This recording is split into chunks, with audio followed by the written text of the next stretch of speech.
Hello again. I must apologise for the fact that I look so sinister in the video today. I'm actually in Wales again. Um, there's a very long story behind this. We're doing up a listed property in a conservation area, which is a hideous nightmare, but also the house which we live in Essex is something of a crumbling ruin as well. So the idea is to do that up and sell it so that we can live here full time. But it's a very, very long, complicated process. Enough of my personal life.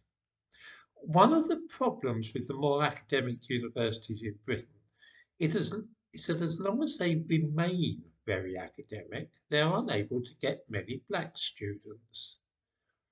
This is because the better universities require applicants to have at least three A levels at A or A star. Achieving this standard is pretty well precisely matched with the ethnicity of the student taking the examinations. In the description to this video, I give the figures for top A level marks, that is to say, three A levels at grade A for 2020. 20% of white students taking A levels managed this, and needless to say, 37% of Chinese students. Only 12% of black students taking A levels got three A's or better. This is basically why you see an awful lot of Chinese students at Oxford University, but hardly any black ones. What can be done about this? Well, precious little if you wish to maintain the academic integrity of your university. You will simply accept that black students don't do all that well at A level and so end up at less demanding universities, the ones which used to be polytechnics, or in the case of the University of East London, further education colleges. Some of the less well performing universities like that don't even require A levels. Students can get into them on strength of vocational qualifications like BTECs, although their prospects when they graduate are not brilliant.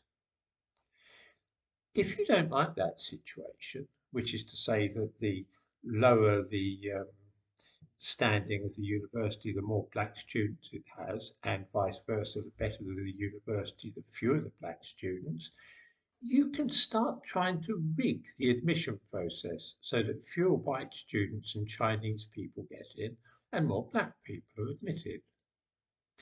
This will make the courses less demanding because if you can't get three A's or three A stars at A level, then you're really not going to be able to cope with Oxford or Cambridge. So those universities will, to use a common expression, have to dumb down their teaching and expect less of students intellectually. One way of doing this is to filter out private school pupils who have brilliant A levels and focus on pupils from state schools. That way you will be able to increase the number of black students. This has been done, and the proportion of state school pupils who get into Oxford and Cambridge has been rising steadily. But you don't get all that many more black people that way. This is because many of the state school pupils who get those vital three A's at A level are from grammar schools. And I'm afraid black pupils have trouble passing the 11 plus and getting into grammar schools.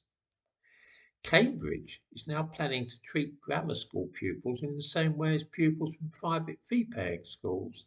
That is to say, to try and filter them out and not allow them into their university. This sounds quite shocking, as indeed it is, but there we are. The latest scheme is to use contextual information to select applicants who are eligible for free school meals. You see, although only 6% of pupils of British schools are black, they make up 9% of those eligible for free school meals. In other words, they're hugely overrepresented if you're using the metric of free school meals. White pupils and Chinese pupils are underrepresented. I'll give a link to these figures again in the description to this video. This means that any initiative by a university which focuses on the seemingly colourblind aim of recruiting more students who are eligible for free school meals will, as a matter of course, give you more black students. These will no longer be the best academically, but they will certainly look better in photographs of your university intake. The American universities of Harvard and Yale have been working this racket with great success for years.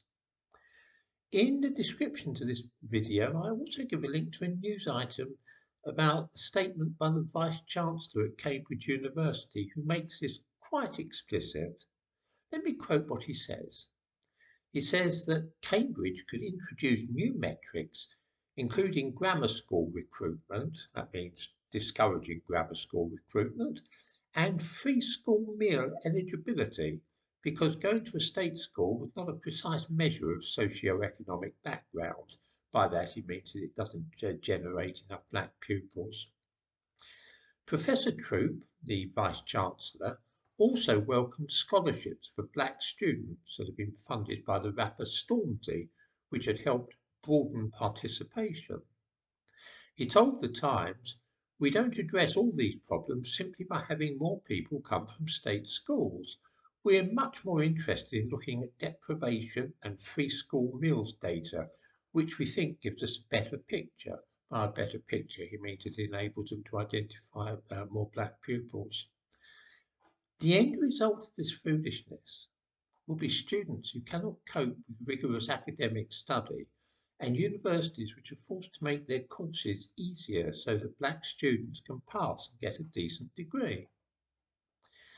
Already, black students are 12% less likely than white ones to get a first at university, a situation which the Mayor of London, Sadiq Khan, says it is simply unacceptable that black graduates are less likely to achieve a first-class degree and secure a suitable job after graduation than their white peers.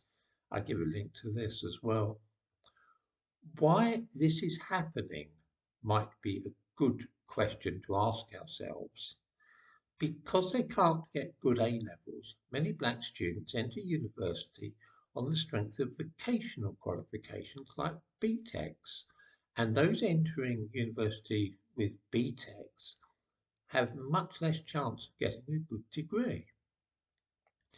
Instead of fixing the process of rigging the deck, or whatever metaphor you want to use for fiddling the figures, I wonder if anybody at any time will actually stop and ask themselves a few obvious questions about this state of affairs. That is to say, why so few black students are getting into the most academic universities. I suspect that there's not much appetite for asking questions of that sort, and I don't think that the answers would be very popular in some quarters.